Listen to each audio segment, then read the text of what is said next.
ओम गुरु ब्रह्मा गुरु विष्णु गुरुदेवो महेश्वरः गुरु साक्षात् परब्रह्म तस्मै श्री गुरुवे नमः।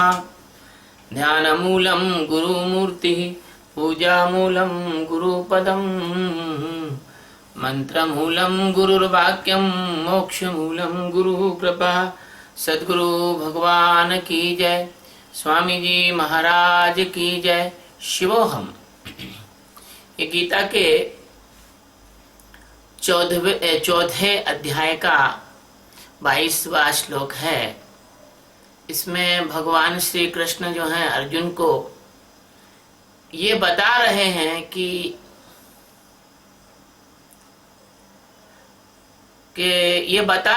किस प्रकार से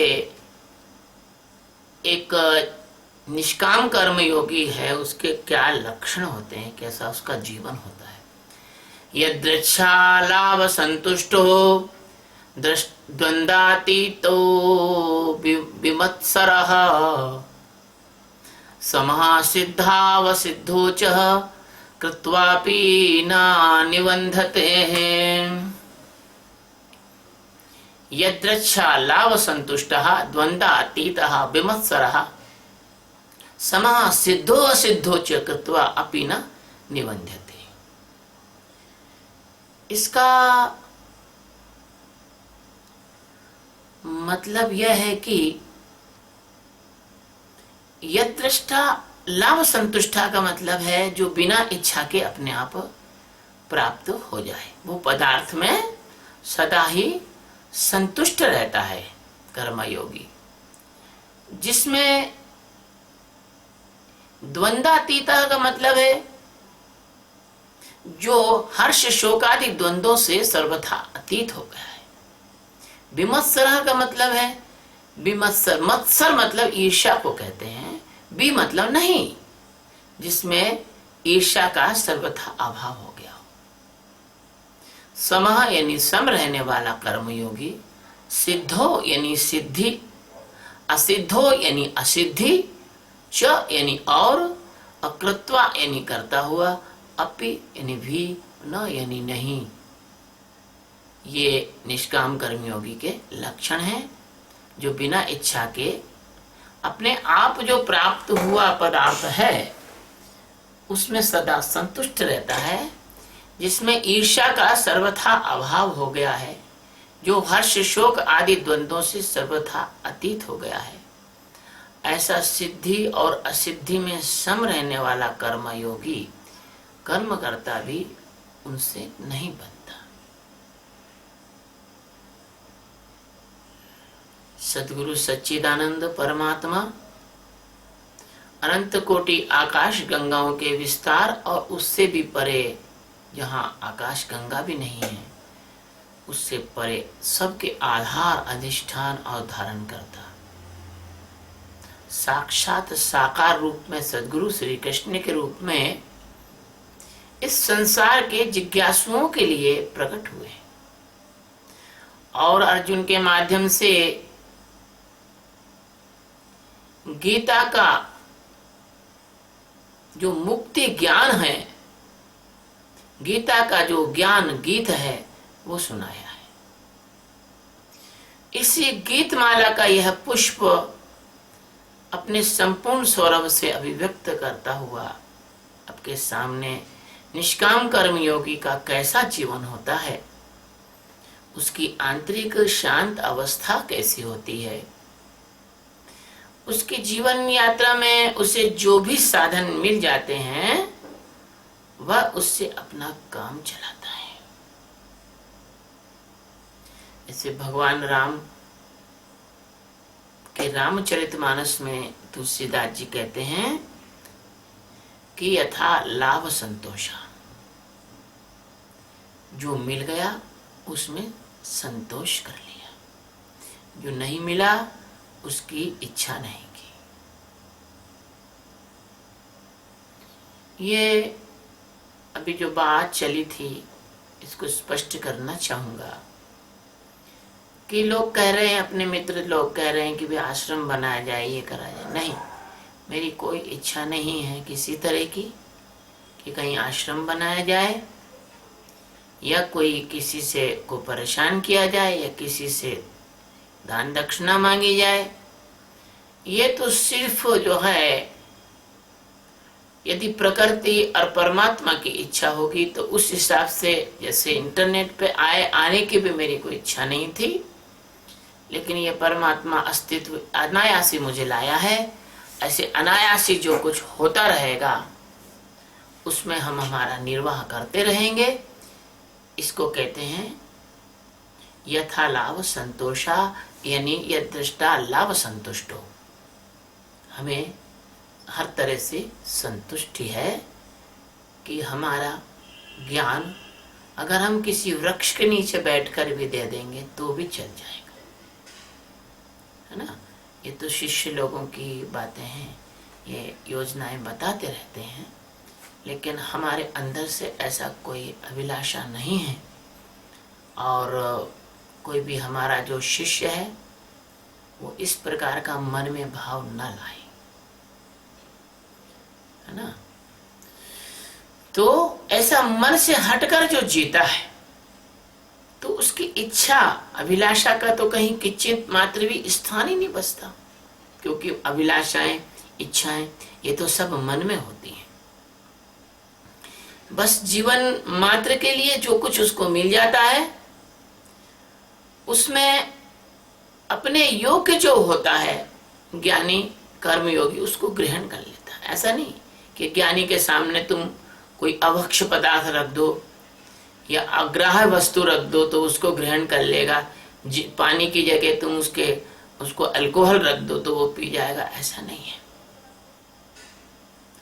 ज्ञानी बहुत संसारियों से 1 करोड़ गुना ज्यादा प्रबुद्धि रखता है।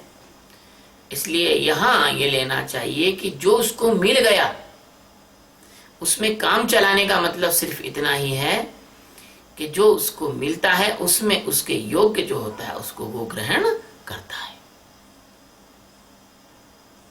वो मतलब ये इसका तात्पर्य ऐसा नहीं है कि ज्ञानी अभक्ष खा लेगा या अग्राह्य वस्तु ले लेगा।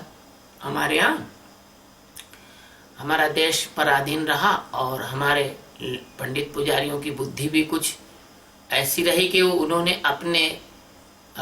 अपने जैसा जीवन जीना ऐसा आरोपित कर दिया ज्ञानियों में।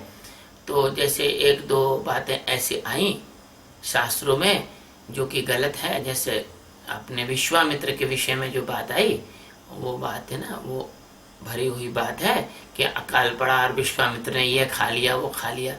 ऐसा ज्ञानी नहीं करता है, चाहे कितना भी अकाल पड़ जाए, ज्ञानी कभी भी ये नहीं करता है।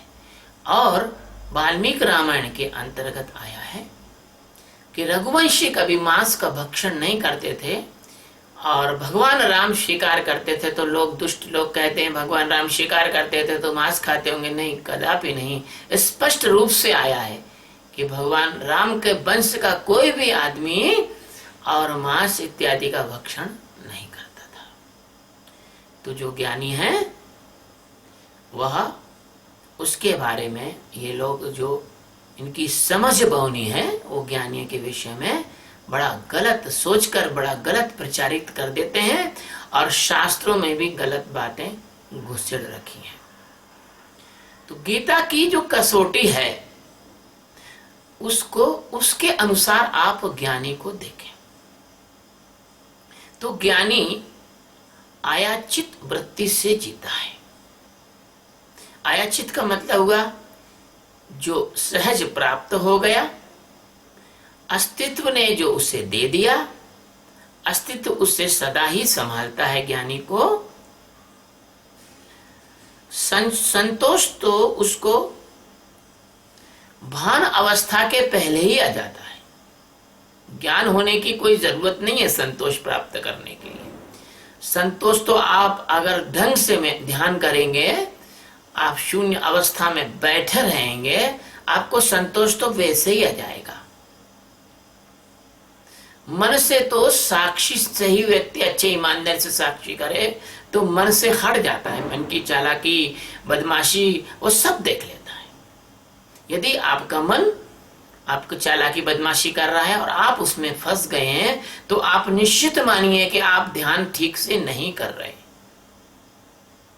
यह संतोष की जो अवस्था है, यह प्रगाढ़ ध्यान के साथ साथ उत्पन्न हो जाती है। ये वो बात करें जिनका खुद का अनुभव ना हो, किताबें पढ़ के जो बात करते हैं, उनकी वो बात करें तो समझ में आता है कि हाँ ये तो अंधे हैं तो करेंगे ही ऐसी ही बातें। लेकिन जो लोग ध्यान करते हो रोज, और अगर उनका मन उनको इतना बदमाशी कर जाए कि वो मन की चालाकियों में फंसकर और अशांत हो जाएं, तो समझो कि उनके ध्यान की मेहनत को मन ने खत्म कर दिया। तो संतोष तो तभी आ जाता है जब हम गहरे ध्यान में उतरने का अभ्यास आदत में डाल लेते हैं। ये बहुत खेद का विषय है कि गीता जैसे महान आत्मज्ञान के स्रोत का जो शाब्दिक अर्थ है वो अनात्म ज्ञानियों ने किया। जिनको आत्मा का ज्ञान नहीं, ऐसे लोगों ने संस्कृत भाषा को जानने वाले और विद्वान लोगों ने गीता का अर्थ लिखा। तो इसलिए यह जो भाषा है, हमारी जो भाषा है, वो ये पंडित पुजारियों से मेल बिल्कुल नहीं खाएगी। इसमें जैसा लिखा है कि ईर्ष्या का सर्वथा अभाव हो गया है, इसी से पता लगता है कि इसका अर्थ ठीक से किया नहीं गया। ईर्ष्या क्यों करेगा ज्ञानी? जब उस व्यक्ति को आत्मबोध हो गया, उसको पता लग गया कि सारे जगत में सिर्फ आत्म तत्व ही समाया हुआ है, तो दो है नहीं, उसका द्वैत उसका नाश हो गया, वो अद्वैत में खड़ा हो गया। ज्ञानी सर्वात्मा में खड़ा है। जब दो है नहीं तो आदमी अपने आप से ईर्ष्या क्यों करेगा? ईर्ष्या में दो का होना आवश्यक है। ज्ञानी का जब द्वैत नाश हो जाता है तो ज्ञानी के बारे में हम भजन गाते हैं, आप भी गाते थे, हमारे शिष्य लोगों में से कुछ ने भजन सुना भी है। भजन ऐसा है कि रहा एक मैं ही मैं भरपूर विद्या कहाँ से आई है। तो ज्ञानी जिसको भगवान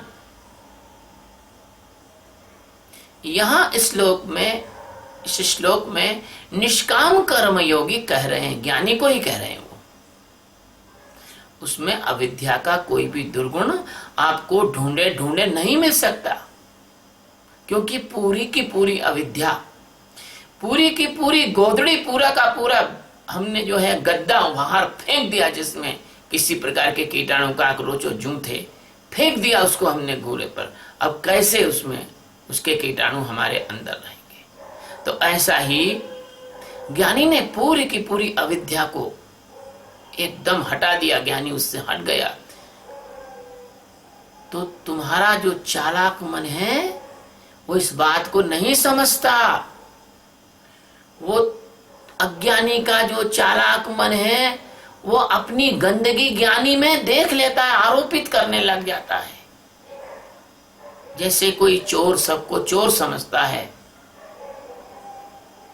जैसे कोई मलिन बुद्धि वाला कुटिल आदमी सबको कुटिल समझता है, चालाक आदमी सबको चालाक समझता है, ऐसे ही यह जो मन है ये काल्पनिक दोषारोपण ज्ञानी के अंदर कर देता है।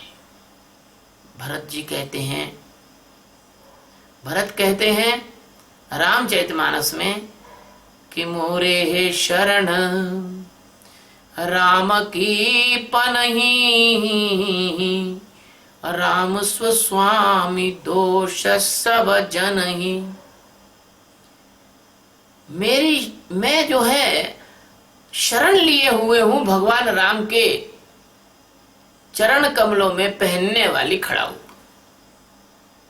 मैं तो राम, भगवान राम की जो पनाही है, भगवान राम के पैर में पहनने वाली जो खड़ाऊ है, मैं उसकी शरण में पड़ा हूं।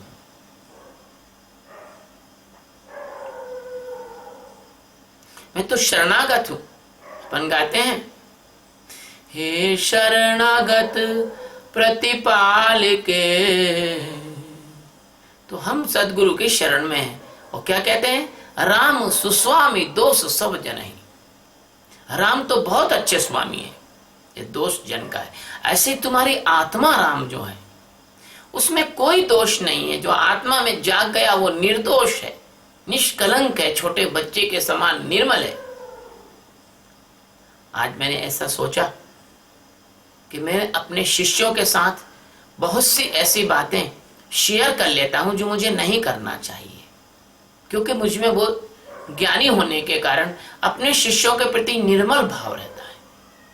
कुछ ऐसी बातें हैं जो शिष्यों को नहीं बताना चाहिए, वो भी मैं बता देता हूं, तो उनके मन में ऐसा होता है जैसे वो है वैसे अपने को ऐसा सोचने लग जाते हैं कि गुरु महाराज भी ऐसे चिंता में पड़ जाते होंगे, गुरु महाराज भी परेशानी में पड़ जाते होंगे। ऐसा नहीं है। भगवान राम तो सुस्वामी है और दोष सब जन ही। जन का मतलब यह है कि जो सामान्य व्यक्ति अंतःकरण और अज्ञान में जीता है उसके अंदर दोष मिल जाएंगे, लेकिन ज्ञानी के अंदर दोष नहीं मिलेंगे। तो कभी क्या होता है, शिष्य अपने अंतःकरण का जो दोष है, अपने अंतःकरण की जो प्रतीक्षाया है, वह ज्ञानी में देख लेता है। हम भी देख लेते थे अज्ञान काल में। सदगुरु भगवान से बार बार जाके पूछते, भगवान नाराज तो नहीं हो, भगवान नाराज तो नहीं हो। अब भगवान मुझसे बोले, हम नाराज होते नहीं बाबा किसी से, क्योंकि नाराज होना और खुश होना जहां पर ठहरता है वहां ज्ञानी जीते नहीं है। हमें शक हो जाता था, शंका हो जाती थी। आज तो गुरु महाराज ने अच्छे से बात नहीं की, कहीं ऐसा तो नहीं कि किसी अपनी बात से नाराज हो गए हो। ऐसा है, ये हर्ष है और ये शोक है, ये अज्ञानी के चित्त में होते नहीं है। मैं क्षमा चाहता हूं। ये हर्ष है, ये शोक है, ये ज्ञानी के चित्त में होते नहीं है, ये मात्र अज्ञानी के चित्त में ही होते हैं। ये ज्ञानी है, वह हर्ष और शोक के ऊपर आनंद की अवस्था में जीता है। आनंद किसको कहते हैं? आनंद उसको कहते हैं जो एक बार आता है तो फिर कभी चाहता नहीं। ये कहते हैं भोजन करा, आनंद आ गया। अरे आनंद नहीं आया, सुख मिला है आपको। हर्ष और शोक यह अंतःकरण की अभिलक्षण है, अंतःकरण की गुण अवस्थाएं हैं। हर्ष और शोक अंतःकरण में जीने वाले लोगों में होते हैं। हर्ष और शोक तो सदगुरु भगवान ने ये प्रतीकात्मक आपको बताए हैं। ये द्वंद लेना था, ऐसे तो द्वंद कई हैं। सुख है, दुख, ये द्वंद है। शीत उष्ण, ये द्वंद है। राग द्वेष, ये द्वंद है। सम विषम, ये द्वंद है। पक्ष विपक्ष, ये द्वंद है। तो ज्ञानी सारे द्वंद्वों से अतीत, यानी सारे द्वंद्वों से अलग है। इसलिए तो अपन कहते हैं ना, सतगुरु भगवान की प्रार्थना में कहते हैं कि द्वंद्वातीतम त्रिगुण रहितम तस्मस्यादि लक्ष्यम। भगवान सदगुरु जो है वो द्वंद्वों से अलग है, अतीत है। और सिद्धि असिद्धि का मतलब क्या है? कोई काम तुम्हारा बन गया तो कहते हैं काम सिद्ध हो गया भैया, सफलता मिल गई। वो सिद्धि मतलब सफलता और असिद्धि मतलब विफलता। तो ज्ञानी को ये तुम्हारी सफलता और विफलता, ये दोनों से कोई मतलब नहीं है, दोनों में वो सम रहता है। ज्ञानी सिद्धि में भी सम रहेगा और असिद्धि में भी सम रहेगा। इसलिए जब सफल हो जाए तो ज्ञानी हर्षित नहीं होता, और विफल हो जाए तो ज्ञानी दुखी नहीं होता। फिर वही बात आ गई कि सफलता में हर्ष और विफलता में जो दुख का होना है, ये अंतःकरण का लक्षण है। जो अंतःकरण के पार निकल गया, उससे किसी प्रकार के कर्म भला कैसे बांध सकते हैं? कोई भी कर्म बंधन में ऐसी ताकत ही नहीं है कि ज्ञानी के बोध को बांध ले, ज्ञानी को बांध ले। पहले कोई आकाश को तो बांध के दिखा दे, पहले कोई अंतरिक्ष को तो बांध के दिखा दे। तुम नदियों पे बांध लेते हो, आकाश पे बांध के बताओ, अंतरिक्ष पे बांध के बताओ। नहीं बांध सकते। ये 5 तत्व में आते हैं, इसके बाद भी तुम्हें इन्हें नहीं बांध सकते। तो जो 5 तत्व से अतीत है, 3 गुणों से न्यारा है, तत्व से गुण ज्यादा सूक्ष्म है। भाई तत्व से तो तन्मात्रा सूक्ष्म है, और तन्मात्रा से अंतःकरण सूक्ष्म है, और अंतःकरण से गुण सूक्ष्म है, और गुण से निर्गुण सूक्ष्म है। तो उस निर्गुण निरंजन निराकार आत्म तत्व को ये कैसे बांध सकेंगे कर्म? इसलिए तत्वातीत आत्मा को कोई बांध नहीं सकता। ये भगवान कहते हैं कि कर्म बंधन इस पर प्रभावित नहीं कर पाते। फिर अपनी बात को मैं दोहराता हूं, संक्षेप में बात करता हूं कि परम तत्व में जीने के कारण जो ज्ञानी होते हैं वे समस्त इच्छाएं उनकी विसर्जित हो जाती है, परंतु विवेक और प्रज्ञा इनकी कैसी हो जाती है? प्रखर हो जाती है। वो अपने शरीर की अनुकूलता के अनुसार, उनका जो शरीर होता है उसके अनुकूलता के अनुसार इच्छा रहित, परंतु जो कुछ उचित पदार्थ, उचित साधन आदि उनको जो मिल जाता है, जो वो सहज जुटा लेते हैं। कुछ ज्ञानी ऐसे होते हैं जो स्वयं ही कुछ करके अपने शरीर का निर्वाह करते हैं, उसमें वो एकदम तृप्त और संतुष्ट रहते हैं। संसारियों की समझ के ये बाहर की बात है। कबीर साहब जो कहते हैं कि तेरा मेरा मनवा कैसे एक होए रे, तू कहता कागज की लेखी, मैं कहता आखन की देखी, मैं कहता सुरझावन हारी, तू रहता उलझाए रे। तो ऐसे ज्ञानी और अज्ञानी का जो अंदर का सेटअप है बहुत डिफरेंट होता है, बहुत अलग होता है। ज्ञानी की जो जीवन शैली की कल्पना अज्ञानी कर ही नहीं सकता, बल्कि वह भ्रमित रहता है। इसलिए मन में जीने वाला ज्ञानी की सहायता नहीं कर सकता कभी भी। मेरे सदगुरु कहा करते थे कि यदि तुम मेरी सहायता करना चाहते हो तो ज्ञान में खड़े हो जाओ जल्दी से जल्दी, क्योंकि मन में जीने वाले का कोई भी भरोसा नहीं, वो कब आपको छोड़ के भाग जाएगा। इसलिए जो मन में जीने वाले बहुसंख्यक लोग हैं वो ज्ञानी की सहायता नहीं कर सकते हैं, बल्कि उल्टा काम करते हैं, शत्रुता का भाव रखते हैं ज्ञानी से, उससे गलत समझते हैं। मैं बड़े खेद के साथ कहना चाहूंगा, कभी मेरे शिष्य भी मेरे साथ शत्रुता का काम कर जाते हैं। मैं उनको इतनी साधना कराता हूं, इतना ध्यान कराता हूं, और किसी दिन वो अपने अंतःकरण में फंस जाते हैं, और उस दिन मैं ये प्रवचन जब देता हूं तो मुझे उन शिष्यों की ही समस्या की तरफ ध्यान जाता रहता है कि मैं कैसे उस शिष्य को इस भंवर से बाहर निकालूं। तो फिर क्या है, तुमने अपने गुरु की जो ऊर्जा है, गुरु की जो धारा है, गुरु जो प्रवचन देना चाहते हैं, गुरु जो ज्ञान का विस्तार करना चाहते हैं, गुरु इस प्रकाश को सारे संसार में फैलाना चाहते हैं, तुमने उसको केवल थोड़ी सी मन की बदमाशी को न जानकर, जैसे कोई बच्चा अपने पिता के कार्य को कर रहा है और उससे बहुत बड़ी कोई गलती हो जाए, पूरा काम बिगड़ जाए, ऐसे जो मेरे शिष्य मन की बदमाशी में फंस जाते हैं, वो गुरु का कुछ समय के लिए, अपने सतगुरु का जो कार्य है उसको बिगाड़ देते हैं। क्या बुरा है? यह परम ज्ञान अगर पूरे विश्व में फैले तो क्या बुरा है? क्या बुरा है संसार के लोग अगर शांत हो जाएं तो क्या बुरा है? संसार के लोग जो रोज मर रहे हैं, कट रहे हैं, मन की बदमाशियों से परेशान हो रहे हैं, उनको तरह तरह की शारीरिक बीमारियां हो रही हैं, उनको तनाव के कारण ब्लड प्रेशर, हार्ट अटैक, दुनिया भर की बीमारियां हो रही हैं, अगर वो ध्यान के द्वारा शांति प्राप्त करके उन बीमारियों से बच भी जाएं तो क्या बुरा है? क्या बुरा है? क्या बुरा है यदि कोई व्यक्ति माया से जाग ना पाए तो कम से कम इतना है कि अच्छा शांत होकर जीवन जीना सीख जाए, क्या बुरा है।